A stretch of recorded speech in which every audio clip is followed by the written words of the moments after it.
তাই রোজাদারকে খাওয়ানো 70 বছর নফল ইবাদতের আল্লাহ নেকি দেয়। জোরে বলুন সুবহানাল্লাহ।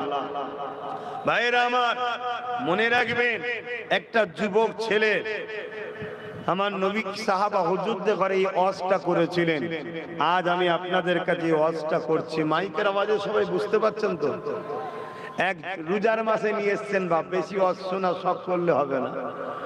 ও কথা বলতে গিয়ে কথা বুঝছেন না, পেট আরো ঢুকে যাচ্ছে, মানে টান দিয়ে বার করতে হচ্ছে।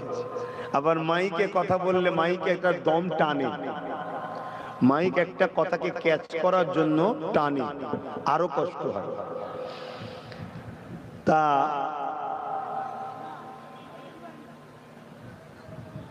একটু শোনেন, কথা না বলে। একটা যুবক, আল্লাহ নবী বললেন কিয়ামতের দিনে একটা যুবককে আল্লাহ তুলবে। যুবকরা শোনো, তোমরা জীবনে কোনোদিন জালিম হবে না, এটা মাথায় রেখে দাও। আর জালিমের সাথ দেবে না। সে জালিম যদি তোমার ভাইও হয়, সে জালিম যদি তোমার আব্বাও হয়, সে জালিম যদি তোমার স্বামীও হয়, জালিমের সাথ দেবে না। কেন? জালিমের সাথে আল্লাহ নেই, এটা মাথায় ঢুকিয়ে নাও। হ্যাঁ, বান্দাকে এই সময় জিজ্ঞাসা করতে লাগবে, ওরে আমার বান্দারে, তোর একটা ভালো কাজ পেয়েছি, বল তুই কোথায় যাবি বল। ওই সময় বান্দা বলতে লাগবে, আল্লাহ পাক আপনি যদি দয়া করে আমায় জান্নাতে দেন, তবে আমি জান্নাতে যেতে পারবো। আমার আল্লাহ বলছে, বান্দারে তোর ভালো কাজটা কি জানবি না? আল্লাহ পাক আমার তো খেয়ালই নাই।